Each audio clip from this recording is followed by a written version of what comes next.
30 ఏళ్ల నిరీక్షణ ఫలించే సమయం ఆసన్నమైంది.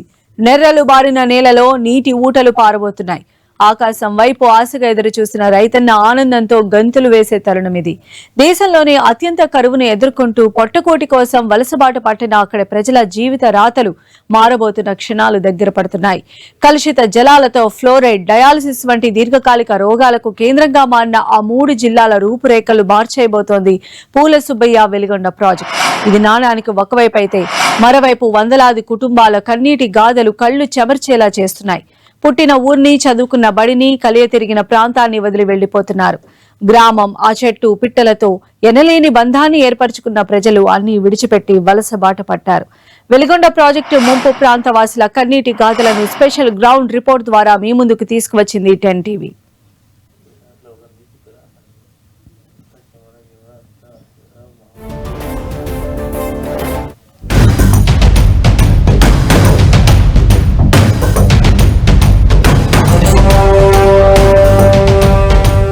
మూడు జిల్లాల ప్రజల జీవనాడి కోసం త్యాగం చేసిన వీరి జీవితాలకు నేడు నీడ లేకుండా పోయింది.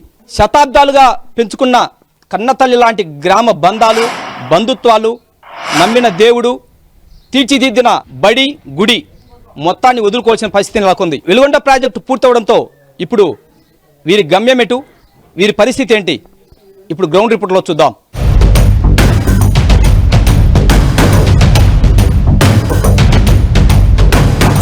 ఈ మొత్తం ఓవరాల్గా 11 గ్రామాలు ఈ వెలుగొండ ప్రాజెక్టు నీరుని వదిలిన తర్వాత ఈ ముంపుకు గురి కాబోతున్నాయి. అందుకే వీటిని ఒక్కొక్కటిగా ఖాళీ చేసే పనిలోనే అధికారులు నిమగ్నమయ్యారు. శతాబ్దాలుగా ఇక్కడే గ్రామంలోనే బంధాలు పెంచుకున్న పరిస్థితి కాబట్టి వీళ్ళు ఒక్కసారిగా ఈ గ్రామాలను వదిలి వెళ్లాలన్న కూడా బరువెక్కిన హృదయంతో తప్పని పరిస్థితుల్లో వీళ్ళు ఖాళీ చేయాల్సిన పరిస్థితి ఏర్పడింది. అయితే ఇక్కడ నిర్వాసితులు ఉన్నారు. అసలు వీళ్ళ పరిస్థితి ఏంటి ఇప్పుడు ప్రెజెంట్ చెప్పండి. మిషింగ్ పెట్టారు సార్.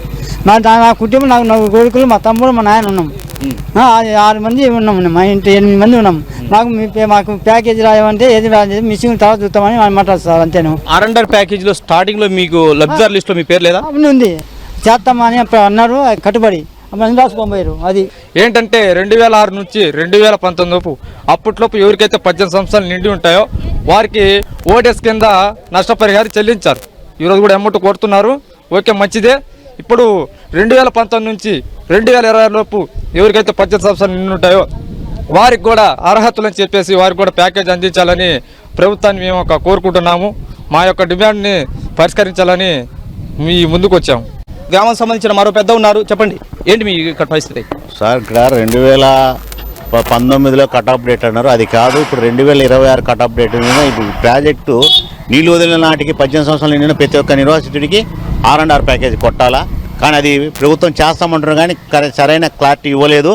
కానీ డబుల్ పేర్లు ఉన్నాయన్న, 600 చిల్లర డబుల్ పేర్లు ఉన్నాయి. అంటే గురయ్య, చిన్న గురయ్య, ప్రసాదు, వరప్రసాదు, ఇట్లాంటి 600 ఉన్నాయి.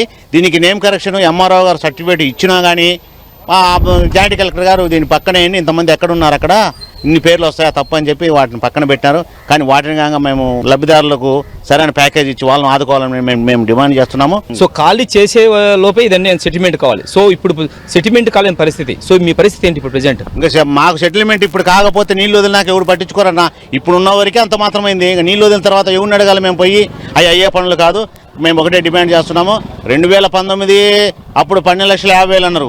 ఇప్పుడు 2026 వచ్చినా 12,50,000 అన్నారు. అప్పుడు బేల్దారికి 500, 600 అయితే ఇప్పుడు 1,300 రూపాయలు అడుగుతున్నారు బేల్దారికి. వాళ్ళు ఇచ్చే 12,50,000 కాగా బేస్మట్టం రాదన్న. పేపర్ పెట్టడమేమో పెద్దగా పేరుకేమో నిర్వాసితులు త్యాగమని అంటున్నాయి. కానీ నిర్వాసితులను పట్టించుకునే నాయకులు కానీ ప్రభుత్వం కానీ ఏమి లేదన్న. మీరు చెప్పండి మా, ఇప్పుడు బయటికి వెళ్తే గినిక బయట అద్దెకు దొరికే పరిస్థితి ఉందా? మీరు ఏమైనా ఇల్లు కట్టుకున్న పరిస్థితి ఉందా? లేదు, మాకే అసలుకి ఏం గజిట్లో పేరే లేదు సార్. మాకు గజిట్లో పేరు లేదు. పలకలు పట్టుకొని దిగితే మాకు గజిట్లో పేరే లేకుండా చేసారు.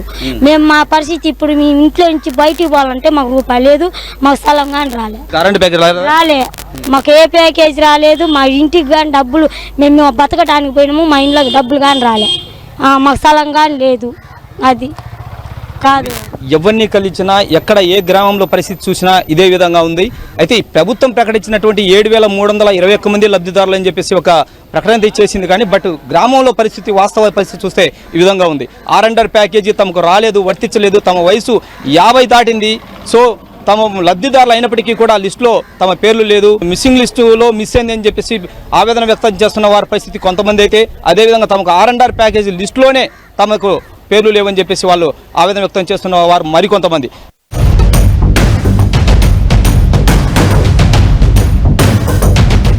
R&R ప్యాకేజీ మిస్సింగ్ సంబంధించిన వారు అయితే కావచ్చు, అదేవిధంగా 2019 తర్వాత సర్వే తర్వాత బాధితులు ఉన్నారో వారి నుంచి రిక్వెస్ట్ ఇక్కడ వినతి పత్రాలు తీసుకొని గవర్నమెంట్కు సమర్పించి దానికి న్యాయం చేసే విధంగా ఇక్కడ ఒక అధికారిని కూడా కేటాయించారు, స్పెషల్ అధికారిని. డ్వామా పీడి సిహెచ్ స్వార్థ మన ముందున్నారు. మేడం చెప్పండి, ప్రస్తుతం గ్రామాల్లో చూసినా కూడా మాకు R&R ప్యాకేజ్ రాలేదని చెప్పేసి చాలా మంది చెప్తున్న పరిస్థితి ఉంది. సో ఏ విధంగా చర్యలు తీసుకుంటున్నారు ఇక్కడ మీరు? వీళ్ళకి మిస్సింగ్ అయితే ఏదైతే ఉందో అవన్నీ కూడా మేము అర్జీలు తీసుకుంటున్నాం, అన్నీ తీసుకుని వెరిఫై కూడా చేస్తున్నాము. వాళ్ళల్లో ఎలిజిబిలిటీ ఉంటే కనుక వాళ్ళందరికీ కూడా ప్యాకేజ్ ఇవ్వడం జరుగుతుంది. అలాగే 18 సంవత్సరాలు ఇప్పుడు నిండిన వాళ్ళైతే అది గవర్నమెంట్ డెసిషన్ తీసుకోవాలి. గవర్నమెంట్ డెసిషన్ తీసుకున్న తర్వాత మాత్రమే మేము ఏదైనా చేయగలం. ఇప్పుడు మీ స్పెషల్ అధికారిగా వేసింది 2019 కంటే ముందు సర్వే ప్రకారం ఎలిజిబుల్ ఏదైతే లిస్ట్ ఉందో వారికి సంబంధించిన పడిందో వాళ్ళందరినీ కూడా షిఫ్టింగ్ చేయడానికి, అలాగే ఎవరైనా మిస్ అయి ఉంటే కనుక అర్జీలు తీసుకోవడానికి కూడా ఇక్కడ ఉన్నాం. ప్రధానంగా ఇంతమంది లబ్ధిదారులు అనేది బాధితులు రావడం ప్రధాన కారణం ఏంటి? ఇప్పుడు 18 సంవత్సరాలు నిండిన వాళ్ళు మనం క్రైటీరియా తీసుకోవట్లేదు కదా. 2019 నాటికి 18 సంవత్సరాలు నిండిన వాళ్ళని మాత్రమే తీసుకుంటున్నాం. మీకు వచ్చిన వినతి పత్రాల్లో ఇప్పుడు 18 సంవత్సరాలు నిండిన వాళ్ళే వస్తున్నాయి. అది గవర్నమెంట్ డెసిషన్ తీసుకోవాలి. కొంతమంది మిస్సింగ్ అనేది ఒకటి, డబల్ నేమింగ్ ఒకటి, సేమ్ నేమ్ వాళ్ళే తీసుకున్నాము. అవన్నీ వెరిఫికేషన్ జరుగుతుంది. వెరిఫికేషన్ అవ్వగానే వాళ్ళకు కూడా అమౌంట్ పడుతుంది. ప్రస్తుతం ఏదైతే 2019 ముందు సర్వే ప్రకారము ఎవరైతే లబ్ధిదారుల లిస్టులో లేని పరిస్థితి ఉందో, బాధితులుగా ఎవరైతే ఉంటారో వాళ్ళ నుంచి వినతి పత్రాలు ప్రస్తుతం స్వీకరిస్తున్నాము. ఇది స్వీకరించిన తర్వాత ప్రభుత్వానికి వీటిని సమర్పించబోతున్నాము.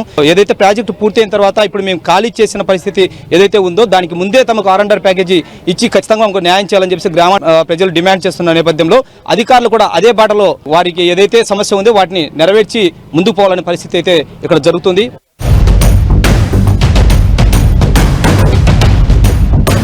ఏదైతే వెలుగొండ ప్రాజెక్టు పంట పొలాలు సాగు చేశారు, ఇక్కడ చూడొచ్చు మనం పచ్చని పంట పైరులు. ఇప్పుడు ఇక్కడ మిరప కానీ, అదేవిధంగా పూత కాయ పింద దశలో ఉన్నటువంటి ఇక్కడ టమాటా కానీ, అదేవిధంగా చుక్కుడుకాయలు చూడొచ్చు మనం. చుక్కుడుకాయలు కూడా ఒకళ్ళ పూత పిందె బాగా ఒక క్రాప్ పరిస్థితిలో ఉంది. పైరు పంటలు మొత్తం కూడా పెట్టుబడి పెట్టి ఇప్పుడు వాటిని క్రాప్ దశలో ఉంది కాబట్టి ఈ పెట్టిన పెట్టుబడికి రాబడి తీసుకునే దశలో ప్రస్తుతం పైరు పంటలు ఉన్నాయి. ఈ దశలో యుద్ధ ప్రాతిపదికన ఇక్కడ గ్రామాలను ఖాళీ చేయాలని చెప్పేసి హుకుం జారీ చేశారు అధికారులు. ప్రస్తుతం మన ముందు రైతులు ఉన్నారు. చెప్పండి, ఏంటి పరిస్థితి? మా పరిస్థితి ఏముంది, ఒక 6 నెలలు టైం ఇస్తే మా పిల్లలకు కానీ మాకు కానీ మేము ఒక ఇల్లు కట్టుకొని కానీ మాకు బాగుంటుంది. ఇప్పుడు పోవాలంటే ఎక్కడ పోయి బతకాలి, మేము ఏం చేయాలి? ఒక ఏదైనా ఒక ఇయ్యలేదు. సరే అది ఒక్కసారి ఇచ్చింటే సరిపోవు, దశలకు ఇచ్చిందో ఇస్తే ఇవ్వపోయినాయి, ఇస్తే అయిపోయినాయి. మేము ఏ విధంగా బతకాలి? ఇప్పుడు బొమ్మంటే ఒక 6 నెలలు టైం ఇస్తే మా పిల్లలకు చదువు అయిపోద్ది. మాకు అక్కడ ప్యాట్లు ఇస్తే మేము ఆ డబ్బులతోనే మేము కట్టుకుంటాము. ఇప్పుడు బొమ్మంటే మేము ఏ విధంగా పోవాలి? మాకు ఒక 2000 అద్దెది 5000 చెబుతుర్రు. మేము ఏ విధంగా బతకాలి? నేను 5 ఎకరాలు సాగు చేస్తాను సార్. ఎంత పెట్టుబడి? నేను పెట్టుబడి ఇప్పుడు దీనికి ఒక 20,000 అయింది, దీనికి ఒక 15,000 అయింది. ఏ విధంగా నేను ఇప్పుడు అన్ని కోల్పోయినా నేను ఎట బతకాలి? నాకు 3 పిల్లలు, ఏ విధంగా పోవాలి? నేను కనీసం మాకు 2-3 నెలల కాలం గడువిస్తే ఇప్పుడు పూత పిందె దశలో మేము వేసిన పంట పైర్లు ఉన్నాయి కాబట్టి వీటిని ద్వారా మేము రాబడి తీసుకునే అవకాశం ఉంది. లేకపోతే తాము అప్పులు పాలయ్యే పరిస్థితి ఉంది. ఇప్పటికే 2-3 లక్షల రూపాయలు పెట్టుబడి పెట్టాము ఇక్కడ భూములకు, కానీ ఇవి మొత్తం అప్పులు చేసి తీసుకొచ్చిన పెట్టుబడి. కాబట్టి ప్రభుత్వం ఇప్పటికే పరిస్థితి అర్థం చేసుకొని తమకు కొంత సమయం ఇస్తే ఖచ్చితంగా ఏనాటికైనా వెళ్ళిపోవాల్సిన పరిస్థితి కాబట్టి ఖచ్చితంగా ఖాళీ చేస్తాం, ప్రభుత్వ ప్రకటనకు కట్టుబడి ఉంటామని చెప్పేసి వీళ్ళు చెప్తున్న పరిస్థితి ఉంది.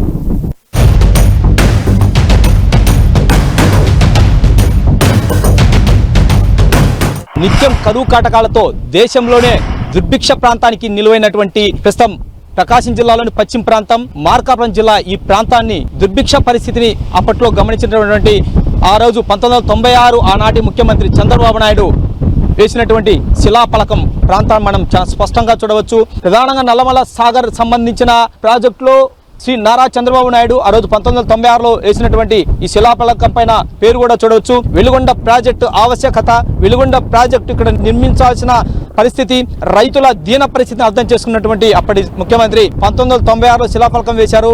అనంతరం గవర్నమెంట్ మారిన తర్వాత 2004లో దీని ప్రాధాన్యతను గుర్తించినటువంటి అప్పటి సీఎం వైఎస్ రాజశేఖర రెడ్డి పనులు ప్రారంభమైన తర్వాత దాదాపు సుదీర్ఘ కాలంగా అంటే 1996 నుంచి ఇప్పటి వరకు చూసినట్టయితే ఇంకా 2026 అంటే దాదాపు 30 సంవత్సరాల సుదీర్ఘ కాలం అనేది దీనిపైన పడ్డం జరిగింది. ఈరోజు పూర్తి స్థాయిలో వెలుగొండ ప్రాజెక్టు రూపుదిద్దుకోబోతుంది. ఇప్పుడు ప్రారంభానికి నోచుకోబోతుంది. పశ్చిమ ప్రాంత భూములు కృష్ణా జలాలు ముద్దాడబోతున్నాయి. సో ఈ ప్రాంతం ఏదైతే కరువు కాటకాలతో నిత్యం అల్లాడుతూ పైరు పంటలు పండించాలన్నా కూడా చుక్క నీరు లేని పరిస్థితి, కేవలం వర్షాభావ పరిస్థితుల మీదనే ఆధారపడ్డటువంటి దీన పరిస్థితి ఇక్కడ రైతులది. సో కరువు కాటకాలు వచ్చినటువంటి ప్రస్తుతం ఉన్నటువంటి ఎల్నినో ప్రభావంతో అల్లాడుతున్న నేపథ్యంలో ఇక్కడ జలాలు విడుదల చేసినట్టయితే ఇంకా మా భూములు సస్యశ్యామలవుతామని ఇక్కడ రైతులు ఆశాభావం వ్యక్తం చేస్తున్న పరిస్థితి అనేది ఇక్కడ నెలకొంది.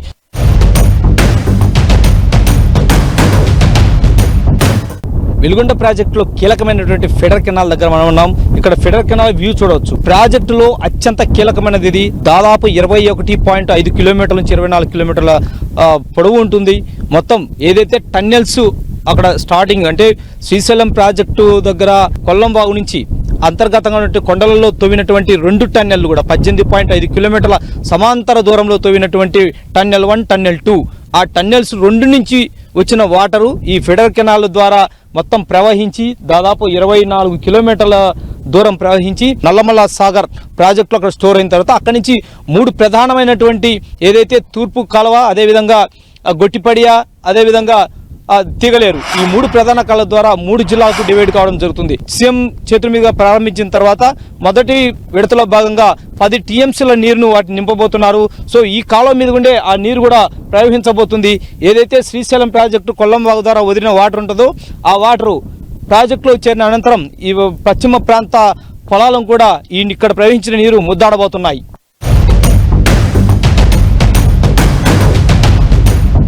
తొమ్మిది మీటర్ల వ్యాసార్థంతో నిర్మించినటువంటి ఈ టన్నెలు, అదేవిధంగా 18.5 కిలోమీటర్ల సమాంతర దూరంతో టన్నెల్ 2, టన్నెల్ 1 ఈ 2 పక్కపక్కనే ఉంటాయి. ఉమ్మడి ప్రకాశం జిల్లాతో పాటు అదేవిధంగా నెల్లూరు జిల్లా, కడప జిల్లాలోని కొన్ని ప్రాంతాలకు మొత్తం 30 మండలాల ప్రజలకు ఇది తాగునీరు, అటు సాగునీరు అందించే ఒక బృహత్ ప్రణాళికగా రూపాంతరం కాబోతుంది. ఇంజనీర్లు కానీ, అటు జిల్లా కలెక్టర్లు కానీ ఇక్కడ పూర్తి స్థాయిలో ఇక్కడ నిమగ్నమయ్యారు. ఎందుకంటే త్వరలోనే ఇక్కడ ట్రయల్ రన్ నిర్వహించి నీటిని మొదటి విడతలో భాగంగా 10 టీఎంసీలు నల్లమల సాగర్ ఉందో సాగర్లో స్టోర్ చేసే విధంగా ఇక్కడ ప్రణాళిక చేయబోతున్నారు. ఈ టనల్స్ యొక్క ఎగ్జిక్యూషన్ అంతా నేనే చూస్తూ ఉంటాను.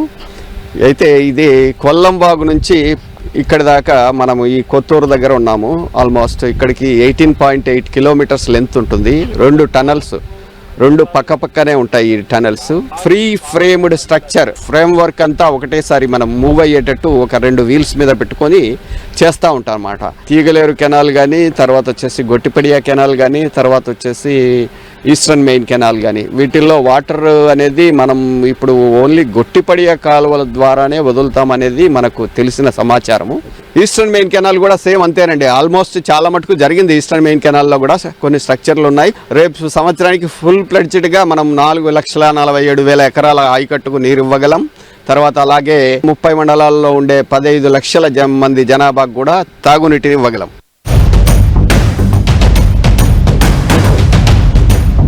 పశ్చిమ ప్రాంత ఆశాజ్యోతైన వెలుగొండ ప్రాజెక్టు పూర్తయిందనే సంతోషం ఇక్కడ ప్రజల్లో ఒకవైపు, 3 జిల్లాల ప్రజల కోసం త్యాగం చేసిన తమ జీవితాలకే నీడలేకపోతుందనే ఆవేదన లబ్ధిదారులు మరోవైపు. తమ ప్రాంత భూములకు కృష్ణా జలాలు ముద్దాడిన తర్వాత ఇక్కడ సస్యశ్యామలమవుతుందని, లేకపోతే ప్రయోజనం లేదని ప్రజలు ఆవేదన మరోవైపు వినిపిస్తున్న నేపథ్యంలో ప్రభుత్వం ఎటువంటి అడుగులు వేస్తుందనేది వేచి చూడాలి. వీడియో జర్నలిస్ట్ కొండలతో శంకర్, 10 టీవీ, మార్కాపురం జిల్లా.